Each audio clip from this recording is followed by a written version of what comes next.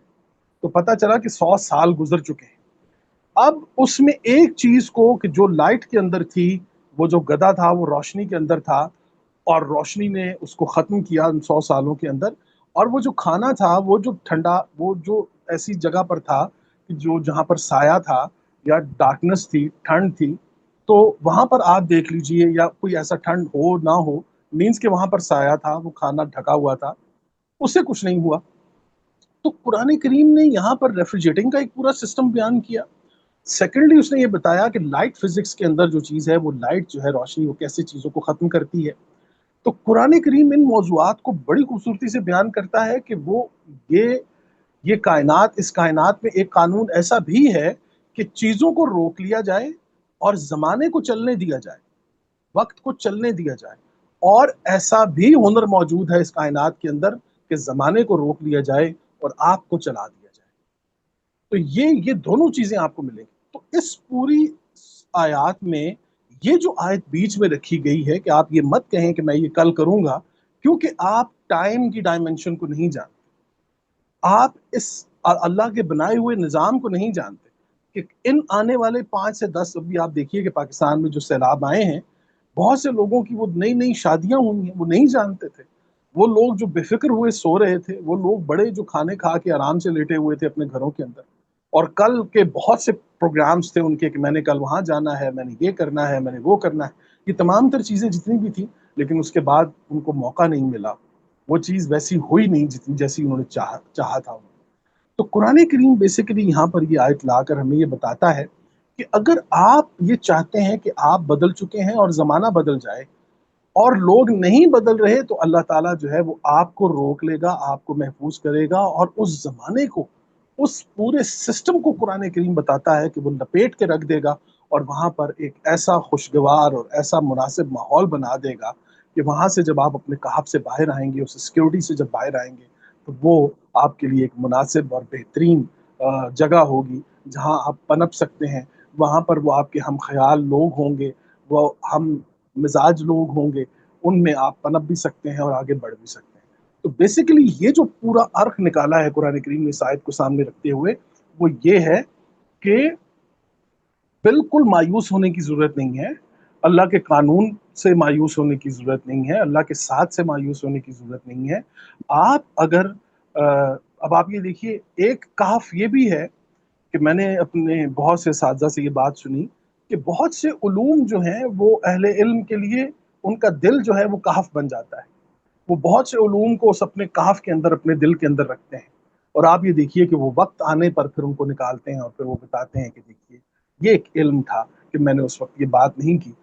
دور مت جائیے، اب آپ یہ دیکھیے کہ قرآن کریم کا علم آج 2025 میں جس انداز میں ہم لوگ اس پر گفتگو کر رہے ہیں، یا ہم سے بھی، ہم تو خیر کسی کھاتے میں نہیں آتے، ہم سے اچھے اور بہتر لوگ جو قرآن کریم کو بیان کر رہے ہیں، اور کس انداز میں، آپ کو لگتا ہے کہ 2000 میں یہ ایسا ماحول تھا، 1970 میں ایسا یہ ماحول تھا؟ بالکل بھی نہیں تھا۔ وہاں پر تو بھئی قرآن کریم، خالصتاً قرآن کریم کے اوپر بات کرنے کے لیے تو کوئی تیار ہی نہیں تھا، کوئی سننے کے لیے تیار نہیں تھا، لیکن آج وہ ماحول آ گیا الحمدللہ اللہ نے۔ تو بیسیکلی وہ بھی ایک کہف تھی، اس کہف میں سے اللہ نے پاکستان کو اور پاکستانیوں کو گزارا ہے، ایشیا کے لوگوں کو گزارا ہے۔ آج وہ ماحول آپ دیکھ لیں کہ الحمدللہ آج ہم نکلے ہیں تو ہم مزاج، ہم جو ہے وہ ہم آہنگ لوگ ملے ہیں کہ جو ایک دوسرے کے ساتھ جڑے ہوئے ہیں، ان کی سوچیں ملی ہوئی ہیں ماشاءاللہ ایک دوسرے کے ساتھ۔ تو یہ ایک پیغام ہے جو سورہ کہف کے اندر موجود ہے۔ جی جزاک اللہ خیر۔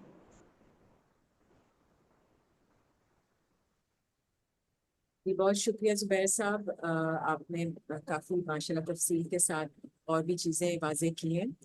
تو ابھی کسی کا کوئی سوال ہو اس حوالے سے تو آپ پلیز اپنا مائک انمیوٹ کر کے بات کیجیے، یا کچھ اور اس میں ایڈ کرنا چاہتے ہیں، کوئی رائے دینا چاہتے ہیں تو آپ ضرور بات کر لیں۔ جی السلام علیکم ورحمۃ اللہ وبرکاتہ۔ جی وعلیکم السلام۔ بس ماشاءاللہ سے بہت خوبصورت، ہمیشہ کی طرح خوبصورت اور بہت وسعت لیے ہوئے کلاس تھی آج کی بھی۔ بس یہ وہی بات ہے نا کہ یہ ایسا ذکر ہے جو انسانوں کے اندر فکر کو جو ہے وہ پیدا کرتا ہے، اور فکر جو ہے وہ بڑھتی ہے۔ تو بہت ساری باتیں تھیں الحمدللہ، لیکن وہی بات تھی کہ پہاڑ جو ہے، جیسے زبیر بھائی نے بتایا کہ پہاڑ جو ہے وہ استقامت کی بھی تو نشانی ہے، محفوظ جگہ بھی ہے،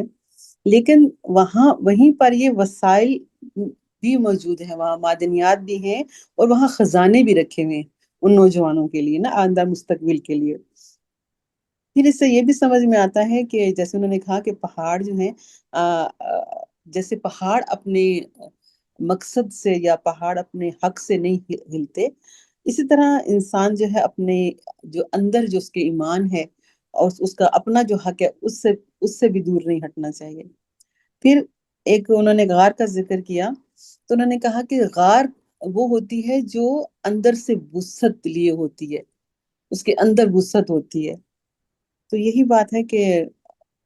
اپنے انسان جو ہے اپنے، جیسے بعد میں انہوں نے دوسری دفعہ میں جب بیان کیا تو بہت خوبصورت تھا کہ پہلے بہت سارے علوم یا باتیں جو تھی وہ سینوں کے اندر تھی، اور اس وقت اتنا وقت نہیں تھا یا موقع نہیں تھا یا ایسی چیزیں نہیں تھی جس کو بیان کرتے، لیکن آج جو ہے وہ ہر موضوع پر آپ بات کر سکتے ہیں نا،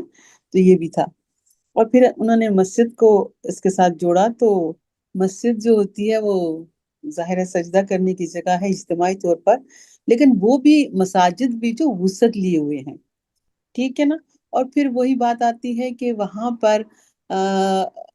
سب سے مسجد کا ذکر آتے ہی سب سے پہلے جو خیال آتا ہے وہ اذان ہے، تو حیا علی الصلاۃ حیا علی الفلاح، وہیں سے صلات ہے اور وہیں سے فلاح آتی ہے، مسجد کا ذکر جو اس کے ساتھ جڑا گیا۔ پھر جب زبیر بھائی نے یہ بات کی کہ اللہ تعالیٰ جو ہے وہ وقت کو روک لیتا ہے، تو وہ بالکل روک لیتا ہے، کیونکہ وہ مالک یوم الدین جو ہوا، سب چیزوں کی مالکیت تو ہو سکتی ہے لوگوں کے پاس، کسی کے پاس بھی، لیکن وقت کی مالکیت جو ہے نا وہ صرف اللہ تعالیٰ ہی کے پاس ہے۔ تو بہت ہی خوبصورت یہ بات تھی، اور انہوں نے یہ بتایا تھا کہ جبل میں اور رواسی میں جو فرق ہے وہ بھی بہت خوبصورتی سے مزید جو ہے چیزیں سامنے آئیں گی۔ اللہ تعالیٰ بہت خوش رکھے، سلامت رکھے۔ جزاکم اللہ خیر فی الدنیا والآخرہ۔ بہت شکریہ جزاک اللہ میری بہن طاہرہ مسرت، اور جو آپ نے فرمایا یہ بات آپ نے بڑی اہم بات کی ہے، اور میں چاہوں گا کہ اس پر بات کرنا بہت ضروری ہے، اور وہ بات یہ ہے کہ جس طرح کہ ہم نے آپ کے سامنے یہ بات رکھی کہ قرآن کریم سورہ کہف کے اندر مسجد کا لفظ لے کر آتا ہے، تو پھر وہ بتاتا ہے کہ اب وہ کہف کی تمام تر خصوصیات جو ہیں وہ اب مسجد کے اندر آئیں گی۔ اچھا، اب مسجد کا لفظ جب آیا اور جب آپ نے اذان کو دیکھا تو آپ یہ دیکھیں کہ وہاں پر کیا کیا کہا گیا۔ اب کہف کے اندر بھی زندگی اور موت کا ایک تناظر پیش کرتا ہے قرآن کریم، اور یہ دیکھیے کہ اذان کے اندر جب آپ یہ کہتے ہیں کہ حی علی الصلاۃ و حی علی الفلاح، اب حی علی الفلاح میں اب آپ یہ دیکھیں کہ حی عربی زبان کے اندر ایک تو یہ کہا جاتا ہے کہ حیا کے اندر تحرک ہے، جو چیز حرکت کرتی ہے وہ حیا کے اندر آتی ہے، اللہ حی القیوم ہے۔ تو اب حیا کے لفظ کے اندر آپ یہ دیکھیں گے کہ حرکت کا تناظر آپ کو ملے گا، زندہ رہنے کا تناظر ملے گا، زندگی کا تناظر ملے گا۔ تو اب یہ بات جب یہ کہی جاتی ہے کہ حی علی الصلاح، تو وہ محض صرف بلانے کے لیے حیا استعمال نہیں ہوگا، وہ فرمایا جا رہا ہے کہ حی علی الصلاح۔ اب اگر صرف بلانے تک بات ہو تو عرب یہ بات بڑے اچھے طریقے سے جانتے ہیں کہ وہ یہ کہیں گے کہ حی الی الصلاح، آؤ نماز کی طرف، لیکن جب کہیں گے حی علی الصلاح تو وہاں پر کمال یہ ہوگا کہ اب تم ان صلاحیتوں کو حاصل کرو کہ جن سے تمہیں زندگی مل جائے گی۔ حی علی الصلاح، زندہ رہو ان صلاحیتوں کے اوپر، حی علی الصلاح، ان صلاحیتوں کے اوپر آؤ کہ تمہیں ایسی صلاحیتیں دی جائیں گی کہ تمہیں زندگی حاصل ہو جائے گی۔ آؤ ایسی فلاح، ایسا طریقہ کار، ایسی ربوبیت، ایسی محبت، ایک ایسا نظام آپ کو دیا جائے گا کہ جو آپ کو زندگی دے گا۔ تو یہ مسجد جو ہے، یہ آپ دیکھیں کہ کہف کے اندر بھی اگر آپ کو زندگی مل رہی ہے تو جو اعلان کر رہا ہے مؤذن ہمارا وہ بھی یہی ہے کہ حی علی الصلاح حی علی الفلاح، آؤ کہ ہم تمہیں اس صلاح کی طرف بلا رہے ہیں کہ جو زندگی بانٹے گی۔ اور اسی طریقے سے حی علی الفلاح، یہ بہت ہی اہم ترین موضوع ہے جی، اور آپ نے بہت غور سے سنا، آپ کا بہت شکریہ، اور جزاک اللہ خیر جی، اللہ آپ کو صحت و سلامتی عطا فرمائے، جزاک اللہ۔